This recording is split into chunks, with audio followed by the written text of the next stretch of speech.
I need to read the transcript file to understand the full story before writing a new one. Now I have the full transcript. Let me write the new story. The night Julian pulled the ring off my finger in front of 200 people. I did not cry. I want to tell you that. Because everyone assumes I did.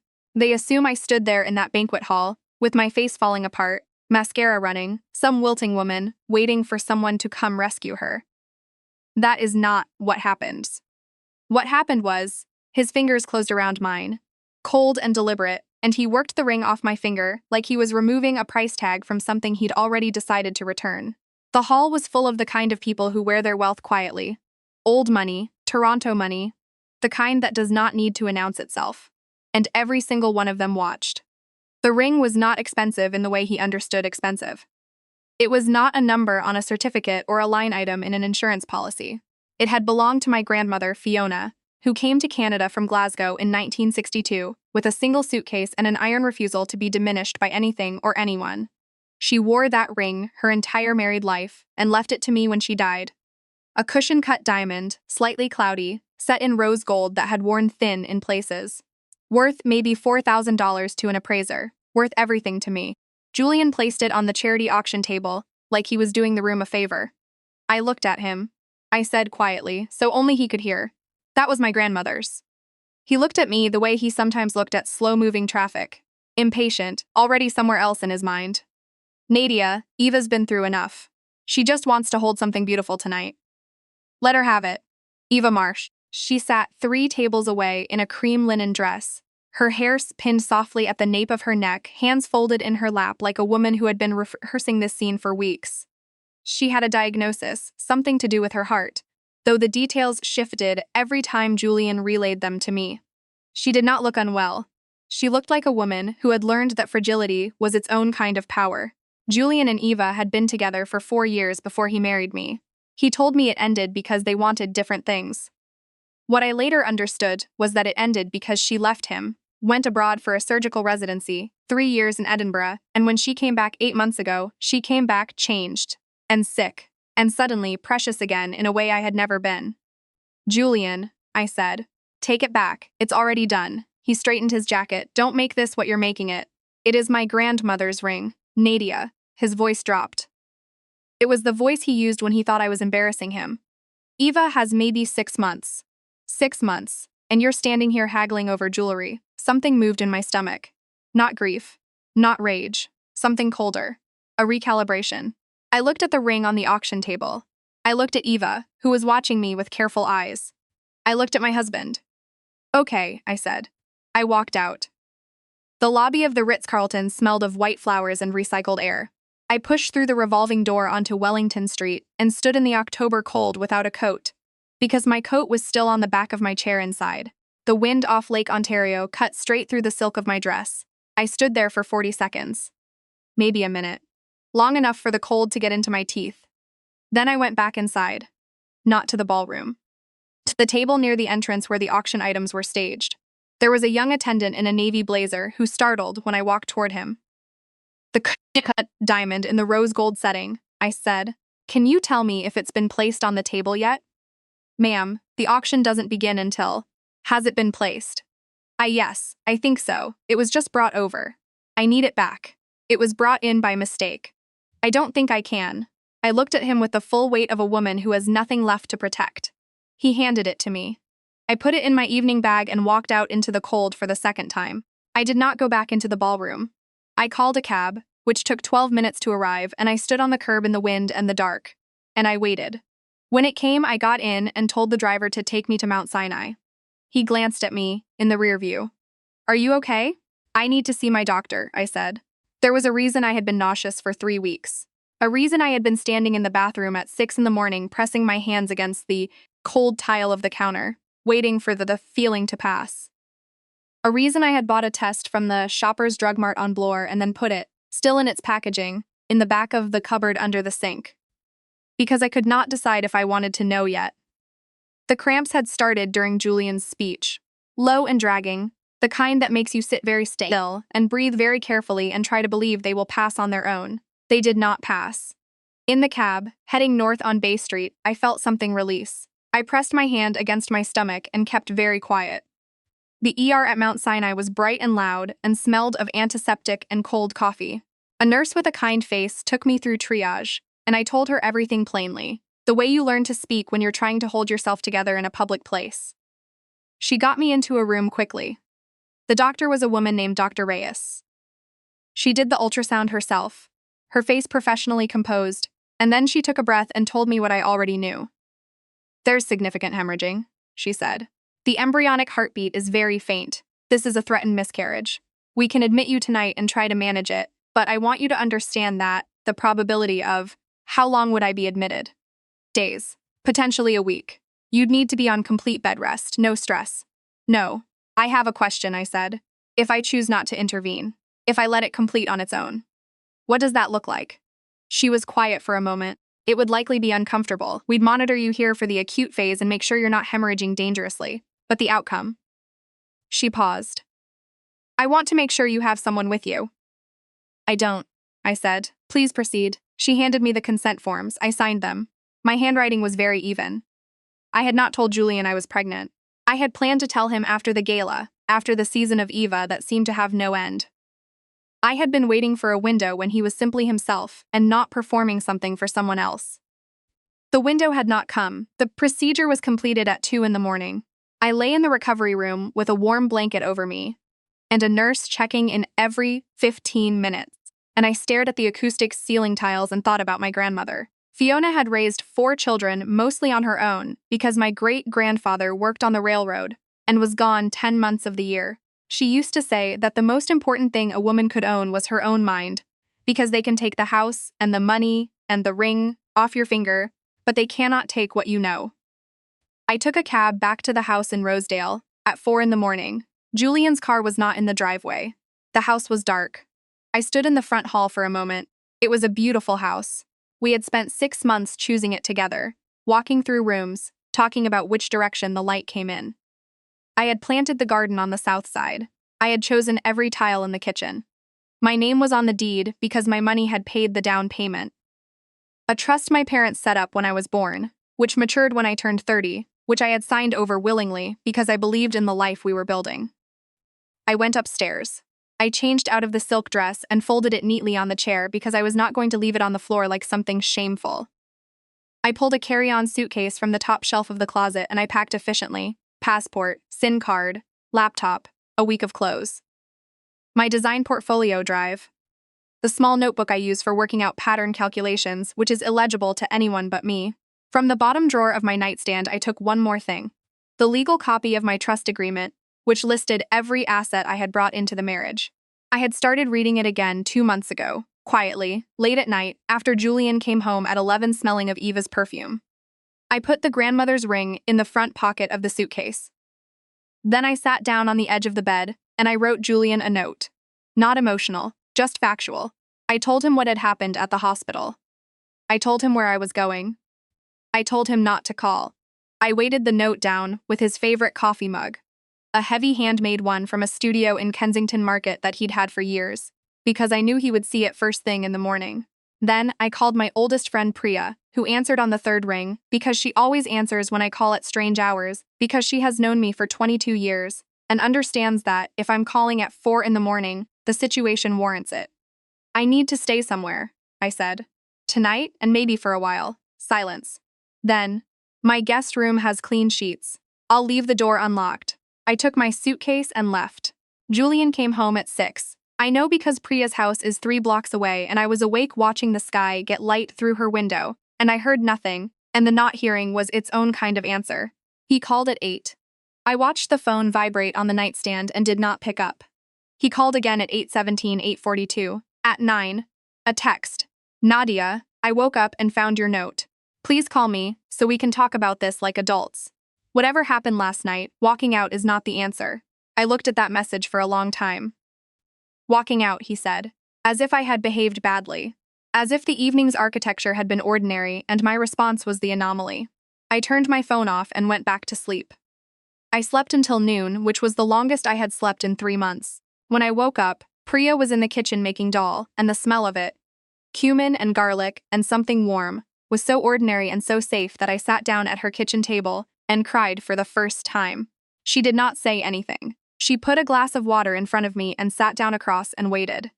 I need to figure out what I'm doing, I said when I could. I know, I'm not going back to that house. I know that too. I took 3 days at Priya's. I rested, I healed. I ate properly for the first time in weeks. And I made calls. The first was to Lorraine Chow, who is the best family law attorney in Toronto, and who I had been referred to 6 weeks earlier by a colleague who mentioned her name so casually that I had written it down and told myself it was just information, just something to have, not something I was planning to use. I was planning to use it. The second calls was to my financial advisor, Derek, who manages the trust. I told him I needed a full accounting of every asset I brought into the marriage and a preliminary assessment of how the commingling of funds over 4 years might affect what I could recover. He was very quiet on the phone and then said he would have a document to me by end of day. The third call was to my business partner, Sophie, who runs the design studio we co-founded 6 years ago. Sophie is French-Canadian and utterly unflappable, and she said when I told her, "About time, when are you coming in?" I had been reducing my hours at the studio for 2 years. Julian had suggested, gently at first and then less gently, that my involvement there was a distraction. That his schedule required a degree of flexibility for me that full-time work made difficult. That we could afford for me not to work.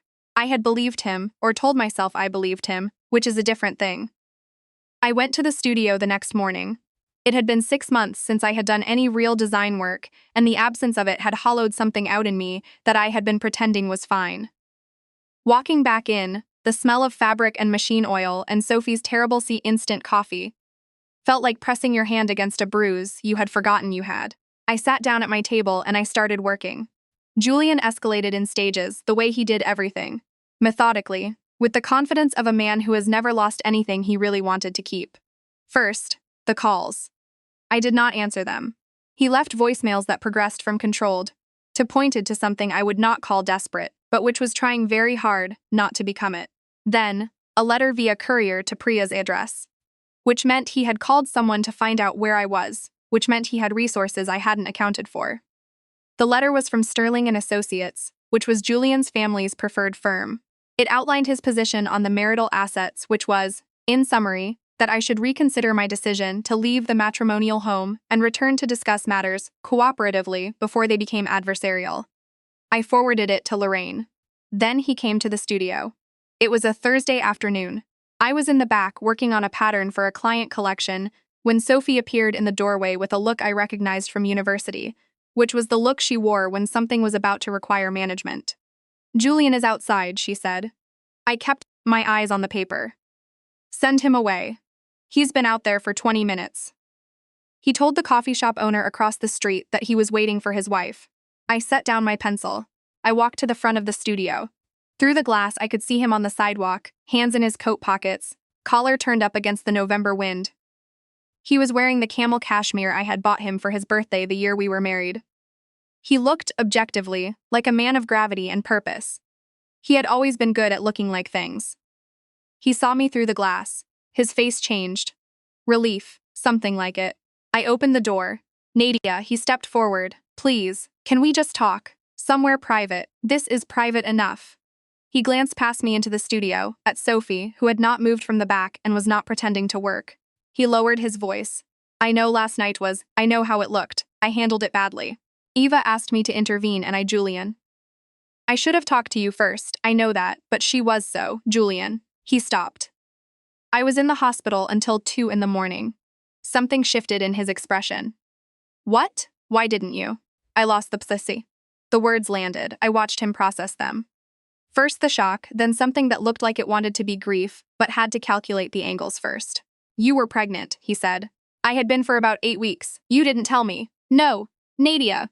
His voice cracked slightly. "Why didn't you tell me? We could have." "Could have what?" I looked at him steadily. "Julian, on the night I went to the hospital alone and signed the paperwork alone and came home to an empty house. You were with Eva." He opened his mouth, closed it. "I know where you were," I said. "I'm not asking you to explain. I'm telling you that I understand the situation clearly, and I would like you to understand it clearly, too. We are done." "We're not done." His voice recovered, firmed up. "You're grieving, you've had a terrible night. But we can work through this. I can fix this. Eva is leaving in January. She's going back to Edinburgh. This doesn't have to. She's not going back to Edinburgh. He went very still. Her residency was extended. The paperwork came through 3 weeks ago. She told the Gala committee chair, your mother's friend Pamela, and Pamela mentioned it to my mother at book club. I tilted my head slightly. Did Eva tell you that? His jaw tightened.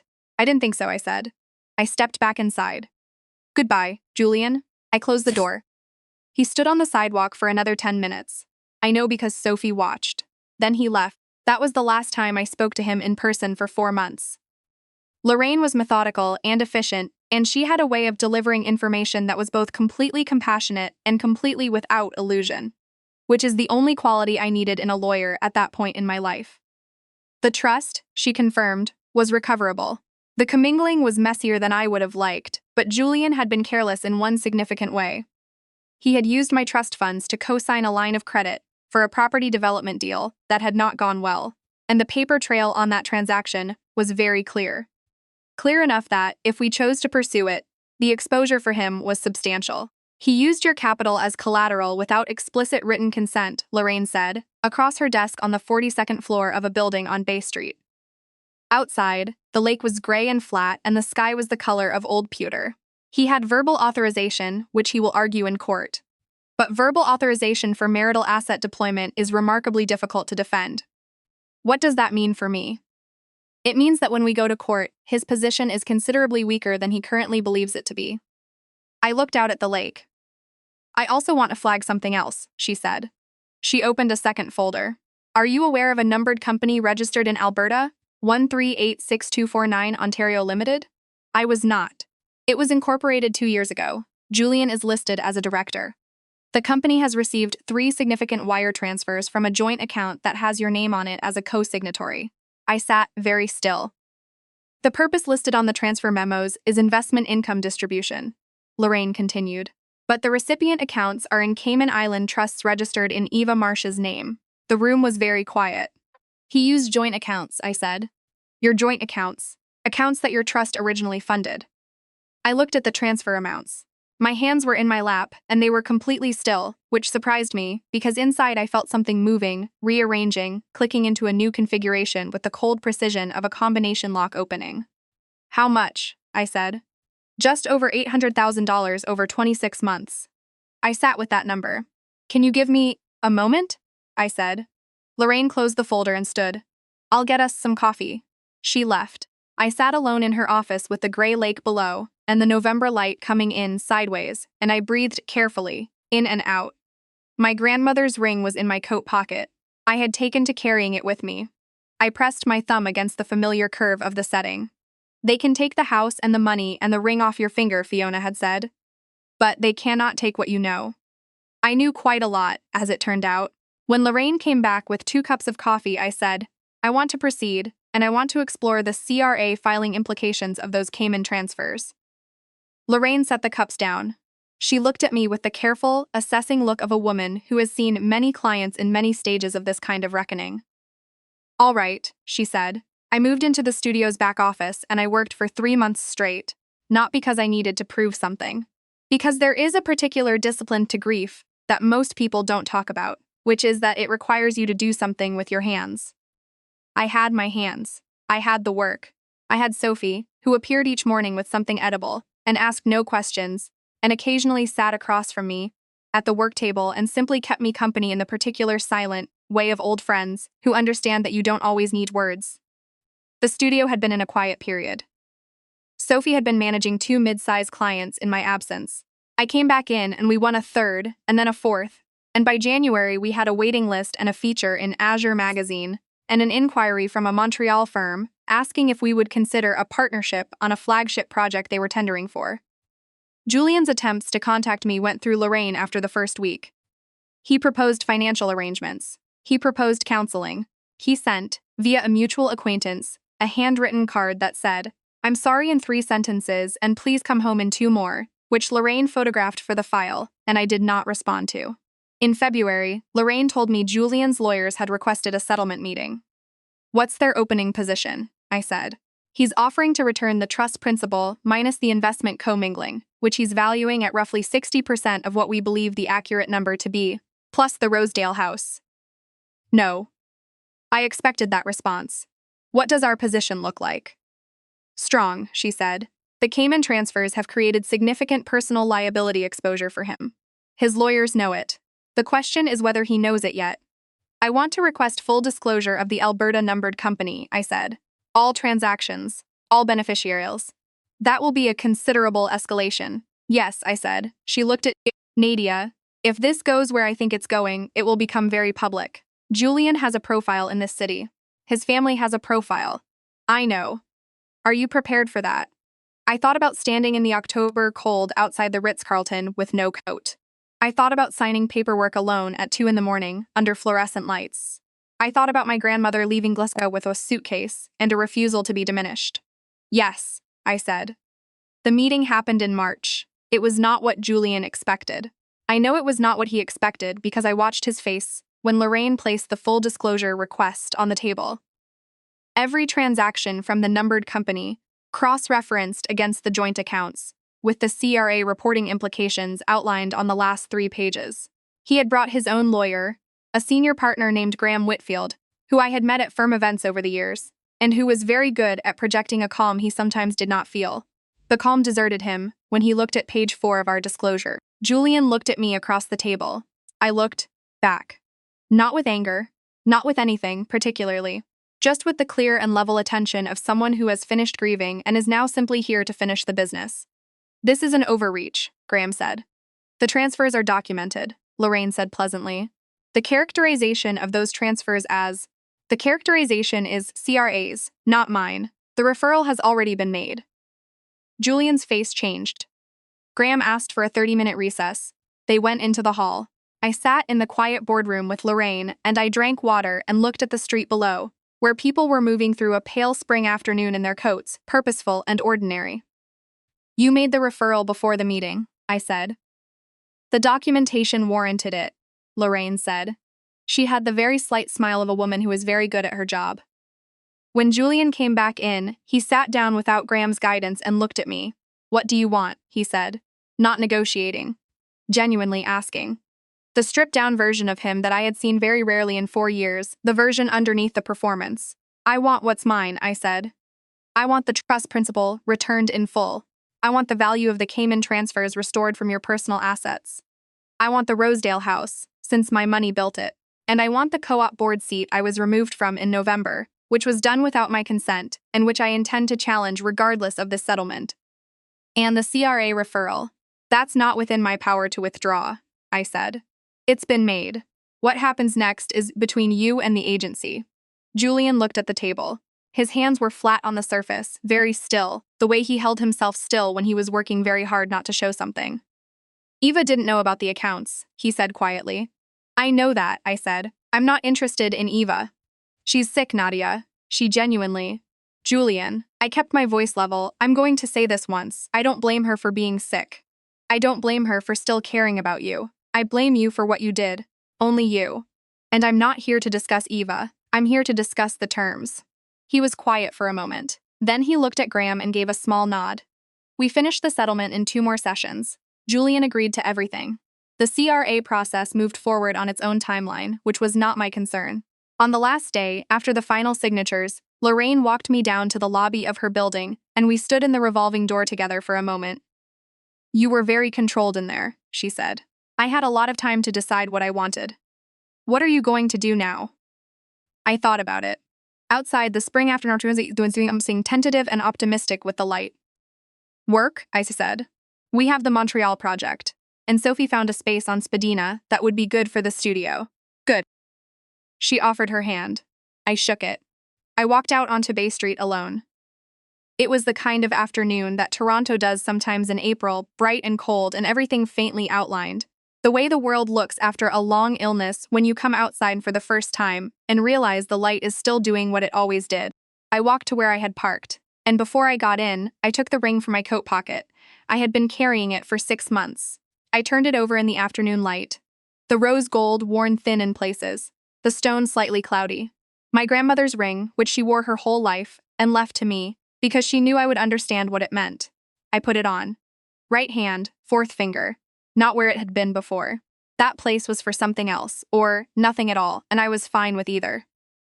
The Montreal project came through in May. Sophie and I celebrated with very good wine and very bad takeout in the new studio on Spadina, sitting on the floor because the furniture hadn't arrived yet, and Sophie made a toast in French that I only half understood, and I laughed for the first time in what felt like a long time. The laugh felt like mine. A year after the gala, I was on a flight to Paris for a Design Week presentation, and I was sitting in business class with a coffee and a set of blueprints spread across the tray table, and the flight attendant asked me if I needed anything. And I said no, thank you, and realized I meant it completely. I had everything I needed. I had the work, which was the most honest thing I had ever done. I had Sophie and Priya and Lorraine, who between them constituted an architecture of care more reliable than any house. I had the new studio with its good north light and its smell of fabric and machine oil. I had my grandmother's ring on my right hand, catching the light from the oval window as the plane banked west over the lake, heading east, going somewhere. That was enough. I understood at 34,000 feet, somewhere over the Atlantic. More than enough. It was everything.